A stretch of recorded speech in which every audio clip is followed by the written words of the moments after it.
All right, welcome everybody to a special Super Bowl edition of Teaching Crypto. This is the week the entire bull run turns around. See, on Super Bowl Sunday, I have the privilege, by the way, hit that like, hit that subscribe bell notification. What are you waiting for? Super chats are open. You're going to be thanking us in a couple weeks. Uh, Super Bowl Sunday, I get to share the show with, forget about the legendary Al Bundy, who scored 6 touchdowns in one game for Polk High. Mr. FOMO once hit 5 home runs in one game for put in the high school that you are in, or at least we can dream on this show, Mr. FOMO. I kept that promo intro from you because I just wanted to see your reaction. This is going to be a good one. You're going to want to share the show with everyone because I've been holding back and I am ready to unload. So, Mr. FOMO, well, let's start. I understand Bitcoin's not doing well, right? It's at 96K, but I'm not going to bore you with a chart today. We got better things to look at. It's at 96.5. As I'm talking, it's slowly going up. I'm looking for a recapture of 100K. If you think I'm crazy, great. I'll be here later this week and we'll see what happens. But first, I want to play this video. It's something every American needs to watch.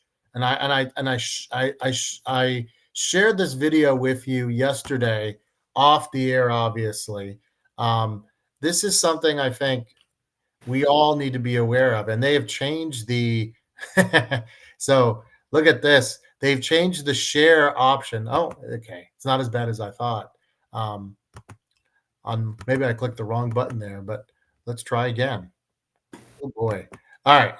Oh, here we go. Eastream keeps changing things up on us. I got it. All right. So I'm going to play this video, Mr. FOMO, and I think you got it revved up for us. And I just want to hear your reaction live and unfiltered because I haven't had a chance to speak to you about it. But I'm going somewhere with this, trust me. But first, I do want to hear your reaction. The real problem is not the high taxes themselves, but the fact they are not even really funding the government. So who's financing the government? Government is financed by treasury bonds. And who buys the treasury bonds? Mostly the Fed. And how does the Fed buy them? By printing money. But what backing does the Fed have for that money being printed? The treasury bonds themselves. So basically, you finance the government by printing money out of thin air. Someone could ask, well, so if the government can print unlimited amounts of money, why would they need taxes? The answer is simple, but it's very shocking. The real problem is that you pay high taxes only to uphold the illusion that you are funding the government, which you are not. The government is funded by money printing, paper backed with paper, a bubble that will inevitably burst. The real problem is not the high taxes themselves, but the fact. A lot there. So I'm going somewhere with this. I'm going to connect it to Bitcoin. But what is your initial reaction to this clip? This takes a lot of what we know and puts it in a 60-second time capsule for everyone to understand the basics here about how people are getting screwed. But there is good news. I'm going to connect it to Bitcoin in just a second, but I want to hear your reaction first. So it's what we all know that the government is printing money and devaluing our dollar. It's the reason why we're all into Bitcoin, right? But to understand the circular logic that is going into the money printing and the paying of and the funding the government, and then just how it's this big circle that's eventually going to burst is pretty scary, right? You would think that we would be funding our government with the taxes, but just as the idea to uphold the illusion that we're funding the government, this is all pretty frightening to hear that from a world leader. Since the Federal Reserve, this is a fact, I'm not making this up, this is not a conspiracy theory, you can find it, any research data, since the Federal Reserve has been created, the purchasing power of the dollar has gone down 98%.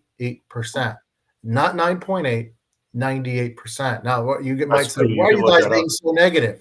This is why Bitcoin is going to be mandatory, not an option, as we move on years and years to come. And so hopefully now I don't scare anyone away, but all this Doge, I'm not talking about the Doge token, which I think is going to make a big recovery of going into what's being misspent until you get into the Federal Reserve. It means nothing. Ladies and gentlemen, it's all for show. It's a dog and pony show. Mr. FOMO, that was one of your favorite terms for education. Until you get into the system And the fact that these tax dollars are going to pay for 76.8% of your tax dollars go to pay for what? What? What did they go to pay for? Did they go to pay Interest. for stuff? No, paying off the debt of the country. So it is all an illusion as they create these bonds and then create paper that's backed by nothing. And that is why things go up. And that's why there's going to be more and more and more US dollars printed. And that's good for Bitcoin because Bitcoin is actually scarce. And now you see the logic, okay? And I think sometimes we don't spell it out. And that's why I showed this video. Your purchasing power is going down little by little every single day. Last year for the Super Bowl, when I went to the grocery store, if I wanted to spend $50, I could bring this much food home. Today, that same grocery store for that $50, I'm not bringing back that exact amount of food. Remember how much you were able to bring back for $50 10 years ago. Dare I say 20 years ago, you could host a Super Bowl party for under $100. Those days are long, long gone. So again, until we tackle that problem, and there are bigger issues, but I'm not going to go to the next step because I'll probably be too political. Until we tackle this, everything you see, because there is going to be an ad today, the Doge, about how they've saved the taxpayers' money. It's all BS. Don't let anyone else tell you otherwise. It's all for show. Are they saving a little bit of money? Yes. But it's like having an elephant in the room and squashing the mosquito and doing a dance and waiting for the element to smack you right in the middle of the face. That's the analogy. Yeah, I think that what they're doing is positive, though. I don't want to poo-poo what they're doing. I think they're cutting the fat of our government waste, or as one senator called it, spending porn. But I think that there's a lot of good happening there. But you're right. Until you tackle the problem of money printing, you're really not solving anything, right? You're still printing money to pay for the government and devaluing the dollar at the same time. So I think your point is well taken there. That money that's printed is going to be spent eventually. I'm sorry. I'm sorry. It might go into different places and it might be not as easily be detected. I'm looking at you, CIA. Sorry, had to go there. Can't hold back today. That money will be spent secretly eventually. And so, again, and this is a fact, and I didn't want to go here. The Pentagon has failed every audit by sometimes trillions of dollars, and there's a reason for that. So I'm going to fight back. This is a dog and pony show. This is finding a mosquito, but ignoring the elephant and the zebra that's in the room that is about to kill you and doing a little dance because you killed the mosquito. Mr. FOMO, I didn't know if you knew I was going to go all in today, but I'm going all in. But again, good thing you I didn't know zebras would kill you. You got Bitcoin, and Bitcoin's the one thing, hopefully, that can save you. All right, now let's get on to some good news. All right, Michael Saylor earlier today, about 90 minutes ago, he's excited. He's got Bitcoin under 100K. You know he's buying, right? You know he's buying. He expects Bitcoin to reach at least 200,000. Plan B, he's saying in 5 years, the average cost of Bitcoin will be 500K. I think he says between now and 2028, the average cost of Bitcoin will be 500K. I don't think you're going to see a 500 Bitcoin until the year 2028. And it's not, 2029. Let me make that clear. 2029. Okay. It's not going to happen overnight, but it's obvious whenever Michael Saylor posts these on X, it means that there's trillions of dollars. Here's the thing, Mr. FOMO. Unfortunately, you need to realize trillions of dollars will be printed over yearly. And so $1 trillion a long time ago, my son, oh my God, how is that money going to come into the market? But unfortunately, it will come into the market eventually because they're printing it at mass levels, backed by nothing. Now, this is good, though, for us because this means there will be a Bitcoin buy. I expect this to be well over 1 billion this time, at least minimum, if not a $2 billion buy. I think he's going to be slightly more aggressive because we've been in a lull now for a while. I remember doing that 100K show. You weren't available, going solo. That feels like ages ago now. We've been stuck between the 90 to 108K range. Don't listen to anyone that tells you we're going to 60. They're full of it. Don't waste your time. Don't waste your time with people telling you we're going to 500K by March 1st. They're also full of it. Keep it here. But this is a good thing here because I think this will be one of the ways that we spark some momentum. Yeah, and like I said before, it's not news that Michael Saylor is buying Bitcoin. Like, it would be news if he turned around and said, you know what, this dip is too much. I'm not buying this I'm waiting for it to dip even further. I think that would be news. This guy, he buys like that's the only job he's got. And so I don't think it's really news when he buys anymore, but I think it's a good sign that he is buying. Because like I said, it would be news if he wasn't. If he said, no, I think this is going to. Well, it's a great chance. He probably got it. Remember earlier this week, we had dipped down to 94K, right? Mm-hmm. And the week before we were barely above 90. So we climbed back to 102 pretty quickly, got rejected, came back to 100, got rejected again. I still am bullish for February. It's taken longer than usual, but look, there is a lot of uncertainty, right? There's technically a trade war right now, not a full-on, but a small one between China and the U.S. You got the Mexico and Canada things on hold.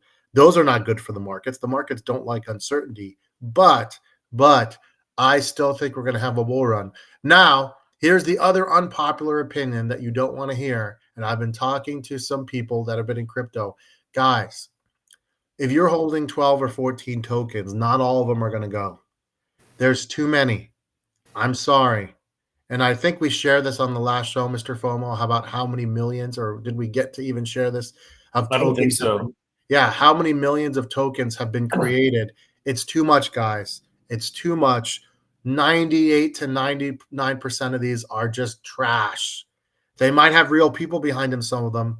They might be paying themselves and paying their mortgage barely with these and barely paying their bills, but it's not something that's investable. I'm sorry. I'm looking at you, Stormax, our old friend.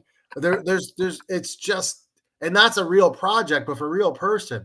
But this is not sustainable. And again, I know we have a task force now that they're going to try to create regulation in the next 3 months. It's going to be too late for this bull run, guys. It's going to be too late. It's going to impact the next bull run. Whatever the regulations are, I don't expect them to go far enough because the people creating these regulations, they have not been in the crypto space for 15 years. They're just learning, just like we are. I'm sorry, these politicians don't know enough about this yet. And so whatever regulations they're going to create is going to be at the very basic level. We are unfortunately still early. Good for you, because you will see a $10 million Bitcoin in your lifetime. You will. Now, is that the same as having $10 million now? Unfortunately not. But it'll probably be enough for you to have a very happy life.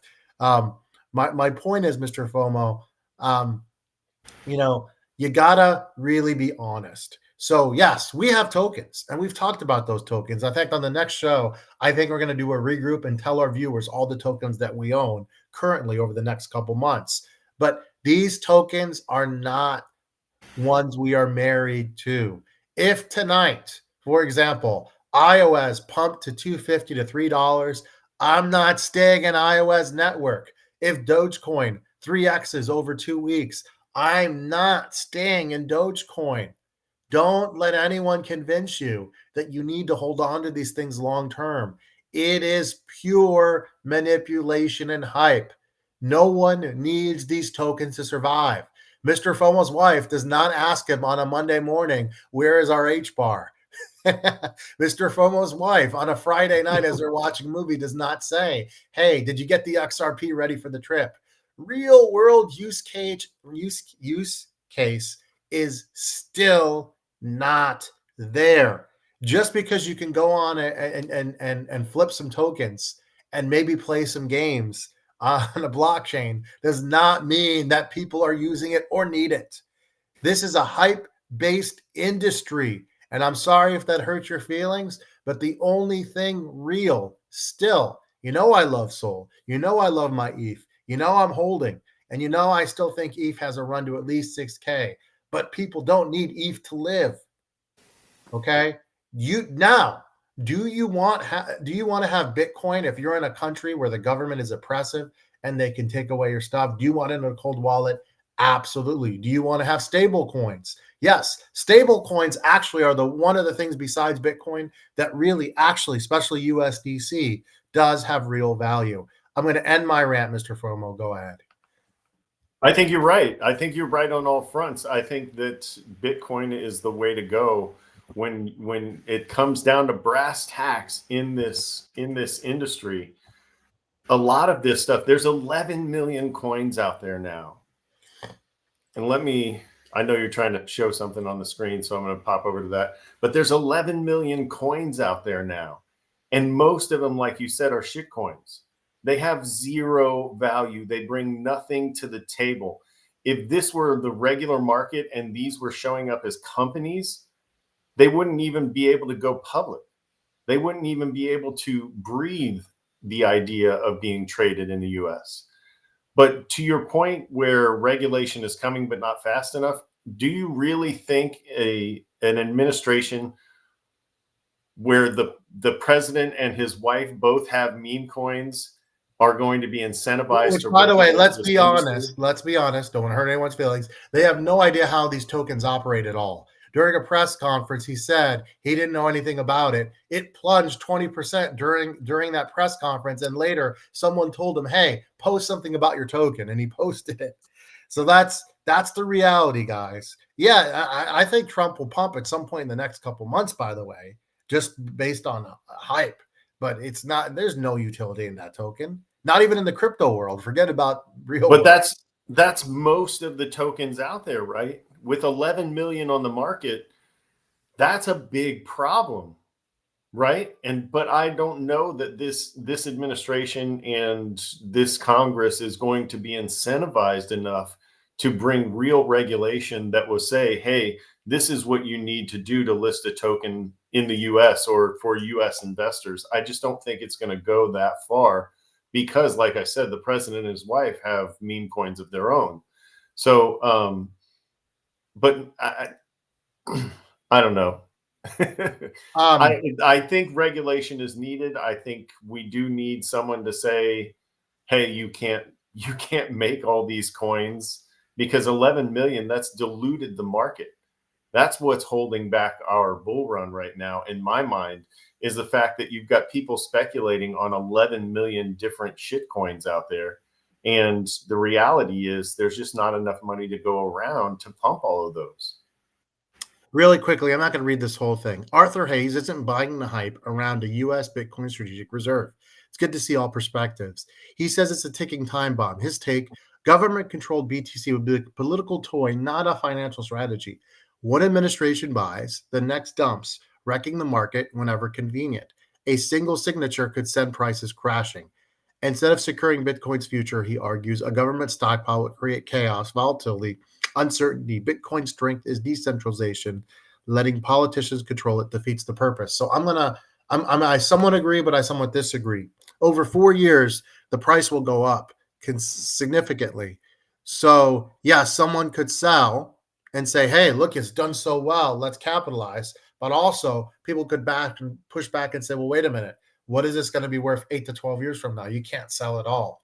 But he brings up an interesting perspective for the Bitcoin. I think the Bitcoin strategic reserve, when it does happen, and it's taking longer than anyone anticipated, I don't know if we'll see it this year. I'm being brutally honest. But I do think I think you will see it within the next 4 years for sure. There will be a Bitcoin reserve. It may not be until the next bull run. It might be the ETF of the next bull run. You see how the ETF brought this bull run to life. We went from 16 to 110. Well, the next bull run, you might slowly start seeing game theory play out. I don't think game theory is happening, ladies and gentlemen, in the year 2025.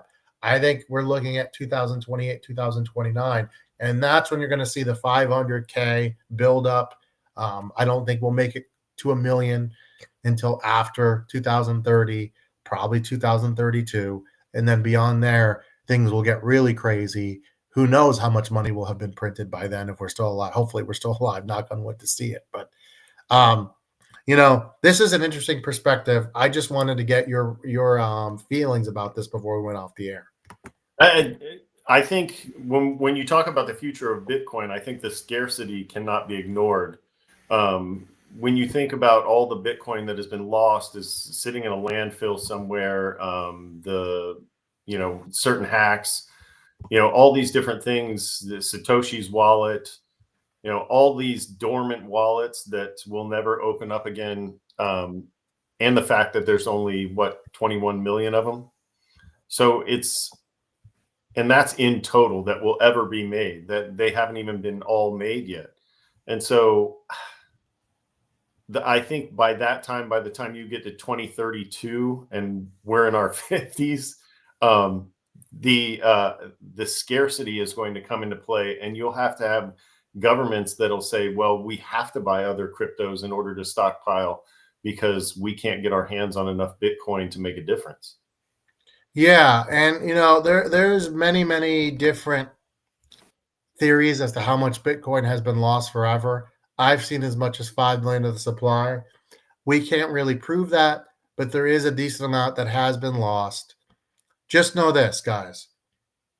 A sizable percentage. There is a sizable percentage right there. Even if it's 5 million, you're talking about 20% of the total supply. This has been happening now for 15 years. Not every cycle is exactly the same. We kind of do have the states running things up now. See, the states are interested in Bitcoin more quickly, I feel like, than the actual federal government, which not everyone saw happening. Cathie Wood, I know you might think she's crazy. But isn't that the focus of the Conservative Party, is to sort of give it to states' rights? Like, isn't that sort of the focus of what they want to do? I mean, that's why they're getting rid of the Department of Education, and not to get too far from what we're on everywhere today. Cathie Wood did predict 5-year, $1.5 million Bitcoin. So she's more bullish than I am. I'm thinking 500,000 in the next 4 years. She's got us at 1.5 million. This week, I think, Mr. Foam, before we leave our viewers, I think we got to see some green. I really do. I want to see some momentum. I want to see us recapture 100K as a base and then go up from there. I'm still looking for my 150, 180 Bitcoin. I know some people have much higher aspirations, and I don't think 180 is coming in February, guys. Guys, be patient. Now, the biggest question is, does this bull run look like 2021, where we had a mini bear starting May 1st, pretty much? Or does this bull run look like the previous year, 2017, where you were pretty much green, except for a few dips? There were dips, but not drastically over time. You were green pretty much from early February all the way until early October. That's the $1 million question. I can't tell you that answer, but I will tell you the bull run is either ending at the end of April, or early fall. That's the reality. No one can tell you the exact date. So when we start getting green, and we will, I promise, remember to take profits. Please share the show. We're telling truths that normal crypto shows will not go. They'll tell you their estimated prices. They'll tell you all this BS and the hype. We give it to you straight. Please share the show. If you haven't done so, please hit that like and subscribe button. For Mr. Foam.